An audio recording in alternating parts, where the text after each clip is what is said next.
네, 오늘 우리 서초 아미고 본부 모임인데요. 오랜만에 시골 맛집에 오니까 또 옛날 생각이, 그렇게 오래된 옛날도 아닌데 진짜 막 몇십 년 전 일 같아요. 헌법재판소에서의 투쟁할 때 여기가 참 중요한 거점이었는데. 반갑습니다, 여러분. 오늘은 뭐 여러분들 질문하시면 제가 뭐든지 좀 소상하게 답변 드리는 걸로 하겠습니다. 어떤 질문이든 괜찮습니다. 선거법 사건. 예, 재판.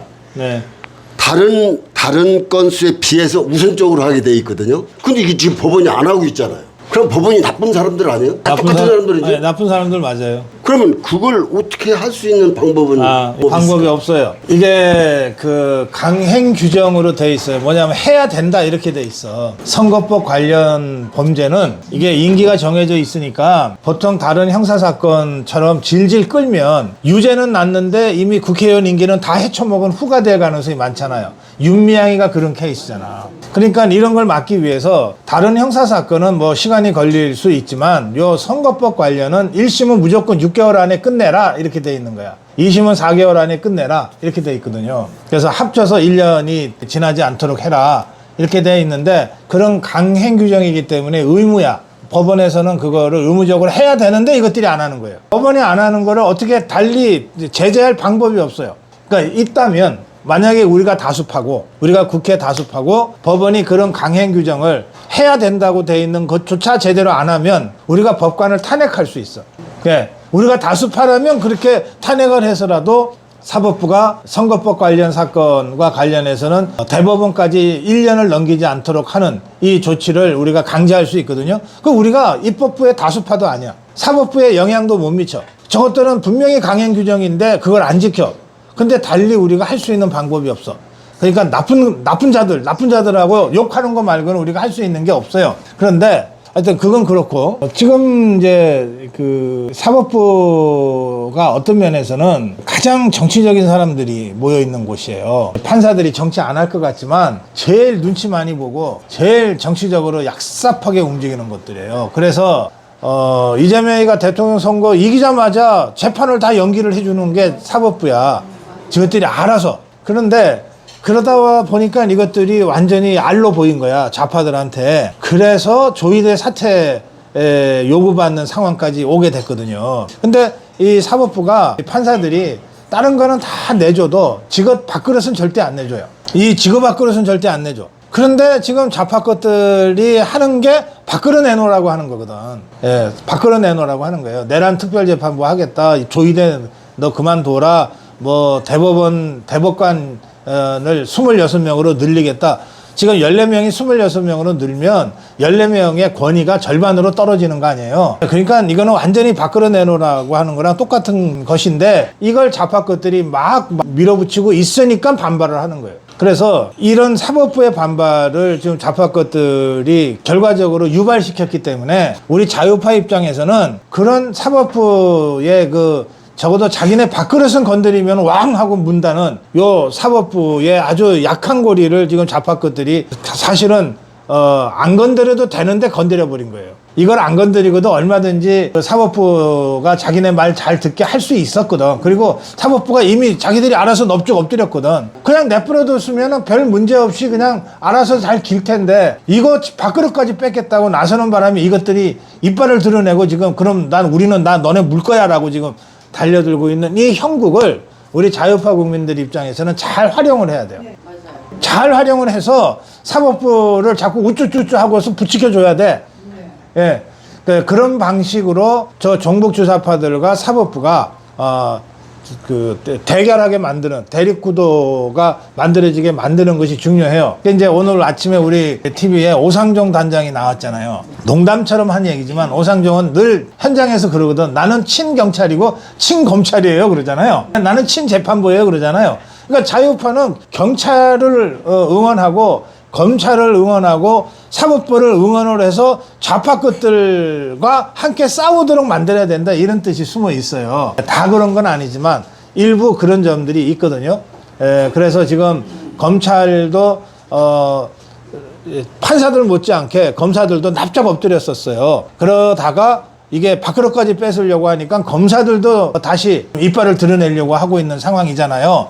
특검에 파견됐던 검사들 나 돌아가겠다 그러고 이런 검찰 내 못하겠다고 사표 막 던지고 이렇게 돼 있잖아요. 그러니까는 준 사법기관인 검찰 그리고 사법기관인 판사들이 이 종북주사파들이 너무 심하게 하니까 다 지금 돌아서고 있는 거거든요. 요 틈을 우리 자유우파가 전략적으로 잘 활용해야 된다. 예, 그런 점들은 여러분들이 이해하셔야 되고 이 분위기를 법조인이 아닌 사람들은 이걸 감지하기가 어려워요. 이게 워낙 지그들끼리의 세상이 있기 때문에. 근데 다행히 장동혁은 판사 출신이라 법조계 그리고 나이가 50대 중반이라서 그 50대 중반이면 다 법원장, 지검장 또 뭐 대법관 뭐 이런 그 사법부의 그 아주 중진 지도부에 해당되는 사람들이거든요. 이게 다 연수원 동기고 막 이렇게 엮여 있잖아요. 인맥으로. 그래서 장동혁이 그런 법조계의 동향을 내부 동향을 비교적 잘 아는 것 같아. 그래서 종북주사파들과 사법부 전체와의 갈등 구조를 잘 이해하고 이걸 어떻게 자유파의 관점에서 법치를 바로 세우는데 전략적으로 활용을 할 수 있을까에 대한 고민들이 있는 것 같아요.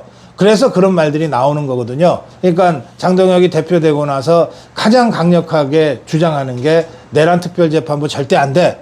대법관 증언 절대 안 돼. 이거잖아요. 우리가 자유파 관점에서 볼 때는 뭔가 사법부 쪽 일이니까 저게 꼭 이렇게 하냐라고 생각했을지 모르겠는데 실제로 장동혁이 그런 법적의 흐름까지를 정확하게 알고서 그 핵심 고리에 딱 그 전선을 친 거거든요. 그런 점에서 제가 장동혁 지도부가 아주 잘하고 있다. 그렇게 평가하는 겁니다. 윤석열 대통령님께서 1.3 계엄을 한 게 법적으로 안 되는 거예요? 아니요. 그렇게 탄핵까지 되고 구속까지 될 아니, 이유예요? 당연히 아니지. 아니, 그럼 그거를 국민들이 많이 해서 그걸로 들고 일어나야지 지금. 알겠어요. 네. 네. 제 생각을 말씀드리면 저는 윤석열 대통령의 1.2.3 계엄이 잘못된 거 하나도 없다고 생각해요. 불가피했다고 생각해요. 그렇다고 해서 이게 베스트 초이스냐? 그건 아니라고 생각해요. 예, 대통령은 여러 가지 초이스들이 있어. 그 여러 가지 초이스 중에 베스트 초이스도 있고 조금 나은 베러 초이스도 있고 좀 덜 나쁜 초이스도 있고 아주 나쁜 초이스도 있어. 그 사람이니까. 예? 그런데 나는 1.2.3 계엄이 베스트 초이스는 아니었다고 생각해요. 그렇다고 해서 이거 절대 해서는 안 되는 걸 잘못했다 이렇게는 생각하지 않아요. 그 점에서 나는 김문수와도 다르고 장동혁과도 달라요. 그래서 1.2.3 계엄으로 계몽됐다는 우리 젊은 청년들과 함께 하는 거예요. 그리고 당연히 법적으로 대통령 권한인에 속하는 일이고 충분히 할 수 있는 일인데 이거를 내란이라고 몰아가는 좌파들에 대해서 우리가 싸웠던 거죠. 1.2.3 계엄 직후에 난 사실은 기억하기도 싫은데 1.2.3 계엄이 12월 3일 밤 10시 좀 지나서 발표가 됐잖아요. 그럼 그게 끝난 게 12월 4일 새벽이잖아요. 다들 잠 못 주무셨을 거야. 나도 잠을 못 잤어요. 근데 그 사이에 저한테 들어온 이야기들은 엄청난 얘기들이 많아요. 대부분은 그러니까 두 개야. 크게 봐서 두 개야. 첫째는 이게 무슨 일이야? 아니 지금 이게 비상계엄 할 때야? 이게 다 우리 자유우파 핵심 지도자들이에요. 저한테 그 야심한 밤에 직접 전화해서 얘기할 정도면 한 부류는 야 큰일 났다. 큰일 났다. 이거 어떻게 감당하려고 그러지? 이런 전화였어요. 또 한 부류는 뭔가 대통령이 계엄을 했으니까 뭔가 계획이 있겠지. 우리가 모르는 계획이 있겠지.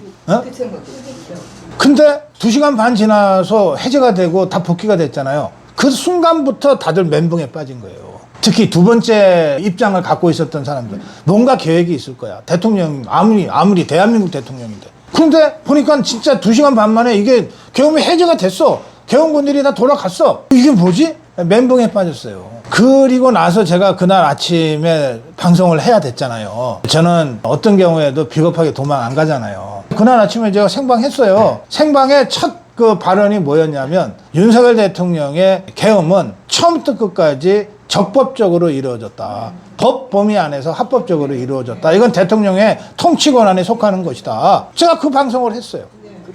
가장 먼저 그렇게 입장을 밝혔으니까 저는 1, 2, 3 계엄에 대해서 제가 할 수 있는 모든 걸 난 다 했다고 생각해요. 그런데 말씀드린 대로 김문수하고도 이 부분은 저하고 입장이 다르고 장동혁하고도 저하고 입장이 달라요. 미묘한 차이일 수도 있고 큰 차이일 수도 있었어. 근데 이게 다 지나간 과거가 돼버렸어. 이제 과거가 돼버렸다니까. 지금 우리한테 중요한 것은 이재명 괴물 독재 정권과 투쟁하는 거예요. 이재명 전선을 국민적으로 구축하는 거야. 이 주 전선을 구축하는데 별로 도움이 안 되는 것들은 따질 이유가 없다. 따질 이유가 없다. 전 그렇게 생각해요. 예, 그래서 제가 오늘도 윤석열 대통령 면회 문제가 굉장히 중요한 문제고, 저 좌파 것들의 면회 불허가 정말 말도 안 되는 분노할 만한 사안이지만, 이것이 결과적으로 반 이재명 전선의 구축이라고 하는 자유파의 절체절명의 과제에 별로 도움이 안 되는 사안이라면 우리가 그냥 묻어두고 가는 것이 맞다. 그렇게 말씀드리는 거예요. 이재명이가 트럼프 대통령과 외교 협상을 하고 온 것이 누가 봐도 이건 완전 실패거든요. 완전 실패인데 처음에는 국민들을 속이고 아주 기가 막힌 외교를 하고 왔다고 하더니 시간이 가면 갈수록 이게 거짓말인 게 이제 거의 다 들통이 났단 말입니다. 이거를 지금 반미 감정으로 지금 몰고 가려고 하는 것 같은데 상당히 염려되는 부분이에요. 박사님 생각은 어떠신지? 장동혁이 그 부분 아주 간명하게 속 시원하게 얘기를 잘 했더라고요. 관세 협상 실패는 이재명 때문이다. 딴 데 핑계 대지 마라. 이재명이가 권자에 앉아 있으니까 이게 이렇게 결렬이 되는 거다. 그럼 그 얘기는 뭐냐면 이재명이가 앞으로 계속 저 권자에 앉아 있는 동안에는 관세 협상뿐만 아니라 한미 관계는 계속 어려워질 거라는 뜻이죠. 그래서 우리 국가 안보와 국민의 생명이 걸려 있는 한미 동맹을 유지하고 강화하기 위해서라도 하루라도 빨리 이재명이를 끌어내려야 됩니다. 이제 그런 문제의식이 좀 이렇게 있는 것이고요. 이제 말씀하신 것과 관련해서 한 가지만 더 얘기하면, 그런데 이게 저 이재명 것들이 계속 사기를 치지 못한 이유는 상대가 있어서 그래. 이게 외교니까. 트럼프 행정부라는 상대가 있어서 그래요. 이것들이 이런 트럼프 행정부라는 상대가 없었다면 계속 사기쳐도 우리 국민들이 그런 줄 알고 끌려갔을 거야. 한동안은. 근데 트럼프 행정부가 이 이재명 것들한테 장단을 맞춰줄 이유가 하나도 없잖아요. 그래서 비교적 일찍 이 관세 협상 얼마나 엉터리로 진행됐는지를 우리가 알게 됐어요. 자, 그 상황에서 이제 우리 국민들이 더 이상 속지는 않겠지만 일시적으로는 잠깐 속았어. 그게 족벌 언론의 힘이에요. 그러니까 이재명이가 트럼프를 만난 날 제가 방송에서 논평했어요. 이거 완전히 당했다. 이거 큰일 났다. 이거 이재명에 대한 트럼프의 인식이 이게 동맹국 정상에 대한 것이 아니다. 이거 완전히 알로 보고 너 교회를 왜 그렇게 탄압해? 전직 대통령을 왜 이렇게 탄압해? 하고 숙제 준 거다. 제가 그렇게 논평을 했잖아요. 그러니까 족벌 언론의 이재명을 띄우는 논평, 논조. 그러니까 이를테면 너무너무 잘 돼서 공동 합의문도 필요 없을 정도다. 라고 하는 종북 주사파 이재명 것들의 메시지가 족벌 언론을 통해서 쫙 국민들한테 전달이 되고, 같은 시간에 고성국 TV 같은 유튜브에서는 이거 큰일 났다. 이건 외교도 아니다. 이거 지금 윤석열 대통령 부부에 대한 인권 탄압, 교회에 대한 인권 탄압은 미국 입장에서는 이게 보편적 가치이기 때문에 절대 양보 안 한다. 이런 저의 논평하고 같이 나갔어요. 같이 나갔어. 그러면 저는 지금 이 뉴 미디어 시대이기 때문에 저 족벌 언론들이 무슨 짓을 해서 국민들한테 알려도 다수의 국민들은 저 같은 유튜브들의 논평 따라올 거라고 생각을 해요. 왜냐하면 우리가 진실을 얘기하고 있으니까 시간은 좀 걸리겠죠. 왜냐하면 너무 다른 얘기가 한꺼번에 쏟아져 나오니까. 그리고 그래도 조선일보에서 얘기하는 건데, 그래도 KBS가 이렇게 얘기하는데 뭐 일개 유튜브가 뭐 알겠어? 그렇게 생각할 수 있잖아요. 그런데 이 진실은 초기에는 좀 낯설어 보여도 이게 조금만 시간이 가서 트럼프 쪽의 반응을 족벌 언론들도 전달 안 할 수가 없잖아. 러트닉 상무장관이 뭐라고 얘기한 거를 그걸 거짓말로 왜곡할 수는 없잖아요. 그걸 보면서 이제 절대다수 국민들이 이게 유튜브가 본 게 맞았네. 유튜브가 얘기한 게 맞았네. 이거 우리 큰일 났네. 라고 알게 된 거예요. 이렇게 알게 됐는데 별로 시간이 걸리지 않았어요. 옛날 같으면 광우병 때 몇 년이 지나도 광우병 괴담이 살아 있었잖아요. 천안함 몇 년이 지나도 천안함 괴담이 살아 있었잖아. 근데 지금은 후쿠시마 계단 없어요. 마찬가지로 이 관세 협상에 이재명 것들이 얼마나 개판을 쳤는지도 국민들이 다 알고 있잖아요. 그만큼 그 지금은 뉴 미디어가 여론을 주도하는 시대가 됐다. 그래서 그런 점들을 우리 자유파 국민들, 그리고 우리 고성호 TV의 시청자들이 함께 생각하시는 필요가 있습니다. 이재명은 착해서 그런가요? 무식해서 그런가요? 둘 다요. 둘 아니, 다. 트럼프를 어떻게 보기에 저렇게 지 마음대로 휘둘러요? 아, 그거는 무식해서 그런 거고요. 파악한 거예요. 이게 트럼프를 우습게 보는 그 사람들이 의외로 우리나라 국민들 중에 많아요. 아유, 미국은 절대 그런 일 그러니까 그거는 우리가 진짜 우물안 개구리처럼 살고 있어서 그래요. 지금 글로벌 시대가 된 지 벌써 20년, 30년인데도 우리나라 국민 중에 대다수는 이를테면 뉴욕타임스나 월스트리트 저널이나 뭐 파이낸스 타임스나 이런 걸 안 본다니까요. CNN도 안 봐. CNN요? 미국에서? 아니, 우리나라 국민들이. 우리나라는 CNN을 많이 보고 팍스를 아니, 안 보잖아요. 이게 폭스도 안 보고 CNN도 안 봐. CNN 보는 사람이 얼마나 되겠냐고요. 그러니까 우리는 뭐냐면 이게 너무 우물안 개구리처럼 살아서 실제로 세계가 어떻게 돌아가는지를 잘 모른다고요. 모르는 무슨 얘기가 상태이기 그런 때문에 족벌 언론들이 자기들 마음에 맞게 편집해서 외신이라고 던져주면 우리가 국내 소식이라면 어느 정도 아니까 에이 그거 아니지라고 하겠는데, 외신은 그럴 근거가 없으니까 그냥 던져주는 대로 받아먹게 돼 있어요. 그래서 트럼프가 웃기는 사람이라고 하는 황당한 인식이 우리한테 많이 와 있다니까. 좌파 끝들 사이에서 뿐만 아니라 우리 자유파 국민들하고도 얘기하다 보면 트럼프를 우습게 보는 사람들이 꽤 있어요. 근데 그거 아니잖아. 실제로 그거 아니잖아요. 이번에 찰리 커크의 그 사망 사건 이후에, 그 암살 사건 이후에 진짜로 우리 미국이 어떻게 움직이는지, 전 세계 자유파 시민들이 어떻게 움직이는지라고 하는 걸 우리가 조금 알게 됐잖아요. 또 젠지 혁명이라고 네팔 사태라든지 인도네시아 사태를 보면서 또 최근에 우리 시대혁명 영화를 다시 이제 상영하잖아요. 홍콩 민주화 운동을 보면서 아, 이게 자유파 시민들이 어떻게 움직이는지, 2030 세대가 한국에서만 계몽된 게 아니라 전 세계적으로 자유주의의 그 아주 선봉대 역할을 하고 있다는 걸 이제 우리가 조금씩 알게 됐잖아요. 이걸 하는데 결정적인 역할을 한 게 유튜브들이에요. 족벌 언론 어디도 이걸 제대로 설명을 해주지 않아요. 그러니까 우리 고성호 TV 코너에서 보면 권유 대표 있잖아요. 극자 K가 홍콩에서 활동을 오래 해가지고 홍콩 민주화 운동 때 그거를 유튜브로 막 중계하면서 유튜버가 된 사람이거든요. 그러니까 이런 흐름을 누구보다 잘 알아. 그리고 영어에 굉장히 능통해서 그런 여러 세계 언론들의 움직임을 실시간으로 확인할 수 있어요. 그래서 우리 코너에 외국에서의 움직임을 실시간으로 전해줄 수 있거든요.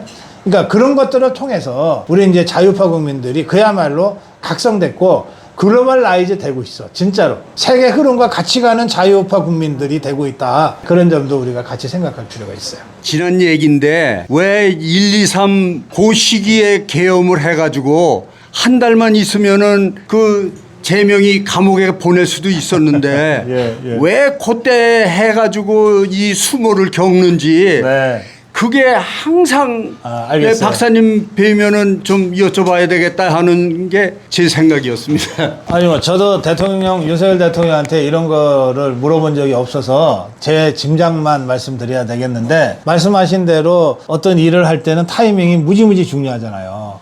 타이밍이 왜 그때 12월 3일이었냐. 근데 그 계엄하는 왜 계엄을 했는지를 설명하는 대통령의 그 대국민 담화가 있잖아요. 28분짜리 영상도 있잖아요. 거기에 어느 정도 설명이 나와 있어요. 뭐냐면 특활비를 빵원으로 깎은 거, 이 예산 폭정을 저지른 것은 대통령 입장에서는, 그러니까 공무원이잖아요. 대통령도 공무원이잖아요. 100만 공무원들이 예산 없으면은 움직이질 못해요. 움직이기 싫어서가 아니라 움직일 수가 없어. 단돈 10원이라도 국가 예산은 근거를 갖지 않으면은 집행을 못해요. 그러니까 국가기구가 실제로 거의 마비될 정도 상황까지 오게 된 거예요. 그러니까 윤석열 대통령이 뭐 오래전부터 내가 12월 3일 날이 날짜가 좋으니까 해야 되겠어 이런 게 아니고, 그런 그 좌파들의 국가 마비 사실상의 그 이 내란이죠. 윤석열 대통령이 보기엔 좌파 것들이 내란을 일으키고 있는 거예요. 국회 다수파를 이용해서 그런 상황을 더 이상 늦출 수 없다라고 하는 절박한 심정으로 그냥 12월 3일 날 한 것 같아요. 그러니까 그런 면에서 제가 이게 베스트 초이스는 아니었다고 나도 생각한다고 그러잖아요. 이 베스트 초이스는 뭔가 조금 더 결정적인 시점, 뭔가 좀 더 결정적인 방법, 이런 것들에 대한 대안적 선택이 가능했을 텐데 라고 하는 얘기입니다. 국민의 국회의원들 뭐 100몇 명 있잖아요. 근데 이게 사실이 됐든 사실이 안 됐든 간에 일부에서는 유튜브나 뭐 여론에서는 50명에 가까운 가짜 국회의원들이 있다는 걸 공개연히 하잖아요. 그러면 방법 일이 일어났으면 그 일을 처리할 수 있는 방법을 이게 모색을 해야 되는데 국민의 국회의원들 너무 비열하지 않나요? 그 민경욱 씨 하나 빼고는 그 투쟁하는 사람 있어요? 정말 국회의원들은 어떻게 해야 되는가요? 그것 좀 한번 좀 여쭤보고 싶어요. 국회의원들은 면책특권이 있고 불체포특권이 있어가지고 이번에 권성동이처럼 딱 좌파 것들의 표적이 돼서 사법 처리를 하지 않으면 사법 처리를 못해요. 평소에는 여야로 갈라져서 싸워도 막상 자기네 밥그릇이 걸리면은 뭐 언제 그랬냐는 듯이 하나가 돼서 야합하는 게 국회의원들의 모습이었단 말이에요. 지금까지는. 그래서 저런 국회의원을 어쨌든 저런 국회의원이 지금 뽑혀져 있어요. 저런 국회의원을 뽑아놓고 저 국회의원들한테 생각을 좀 바꿔라, 행동을 바꿔라 라고 요구하는 거는 아무 소용없어요. 그럼 어떻게 해야 되냐? 생각이 다르고 행동을 다르게 할 수 있는 사람을 뽑아놔야 돼. 그러니까 그게 우리가 공천을 잘하고 선거에서 좋은 사람을 뽑아야 된다는 뜻이에요. 그러니까 지난 1년 전에 선거 실패는 우리가 좌파들한테 져서 107석밖에 없었어도 실패지만 공천을 개판으로 해가지고 차라리 국회의원 배지 안 달고 있으면 더 나을 것 같은 것들이 국민의힘에도 수십 명이 있는 거예요. 바로 그것들 때문에 대통령이 탄핵당한 거거든요. 그 배신자들 때문에. 그래서 이 배지들 국회의원들을 바꾸는 거는 선거 때만 가능하다고 생각하시면 돼요. 선거 때만. 저 송영길한테 돈봉투 받았다는 걸로 뭐 온 세상에 알고 있는 저것들도 아직 검찰 수사도 안 받아요. 배지들끼리 똘똘 뭉쳐갖고서 다 보호를 해주니까. 그래서 웬만해서는 이 사법적인 방식으로 국회의원을 처리를 할 수가 없어. 유일한 방법이 총선 때 공천혁명을 통해서 교체하는 것밖에 없어요. 그러니까 3년 후에 있을 총선에서의 공천이 그만큼 중요한 거예요. 그런데 지금 장동혁 지도부는 임기가 2년이야. 그래서 총선을 앞두고 총선 1년 전쯤 됐을 때 새 지도부를 뽑아요. 물론 장동혁이 지방선거도 승리하고 또 당수회심도 잘하면 국민들이 한 번 더 해달라, 당원들이 이렇게 해서 연임을 할 수는 있을지 모르겠어요. 그렇지만 적으로는 2년 임기 마치고 간다고 보면 그러면 그 선거 3년 후 선거에 공천을 책임지고 선거 승리를 책임져야 될 지도부는 새로 구성된다는 거지. 그때 그 새 지도부를 잘 뽑는 게 무지무지 중요하고, 한동훈이 이것은 그 1년 전에 당 대표가 돼가지고 비대위원장 돼가지고 선거를 개판으로 했지만 지 입장에서는 지 말 잘 들을 똘마니들을 공천을 줘서 당선시켜놨기 때문에 한동훈이 입장에서는 실패한 선거가 아니에요. 그때 재미를 봤기 때문에 이게 3년 후에 한 번 더 그 짓을 하려고 그래요. 그래서 이번에 대표 전당대회에 안 나온 거는 지가 자신도 없어서기도 하지만 지금 나가봤자 그러니까 한동훈 똘마니들 자기들끼리 얘기가 지금 나가봤자, 그래서 대표가 된다고 해도 내년에 지방선거에서 지면은 또 물러나야 되는데, 그러고 나면 그때 새 지도부가 구성이 되면 이제 완전히 총선 공천권하고 멀어지는데 내가 그 짓을 왜 하냐. 차라리 지금 해놨다가 1년 후에 지방선거에서 질 거니까 김문수가 됐든 장동혁이가 됐건 당대표가 되고 나서 1년 후에 치를 내년 지방선거에서 질 거니까 지면 그 다음 날로 지도부는 없어지고 다시 비대위를 통해서 새 전당대회를 통해서 새 지도부를 구축을 하면 그 지도부가 총선 공천을 한다. 그때 내가 대표로 나가서 당을 완전히 접수하고 말아먹어야 되겠다. 이런 계산으로 이것이 이번에 출마를 안 했다는 거거든요. 그러니까 이런 뱀같이 사악한 자의 이 사악한 계획이 있어요. 그거를 우리 자유파가 또 장동혁 지도부가 제대로 대처하지 못하면 그 사악한 자의 사악한 계획이 현실화될 수도 있어. 그러니까 권력 잡듯이 한동훈이가 다시 당권 잡지 말라는 법도 없거든. 그걸 우리가 염두에 두고 잘 대처를 해야 된다. 그 말씀을 제가 드릴게요. 자, 오늘 얘기는 여기까지 하겠습니다.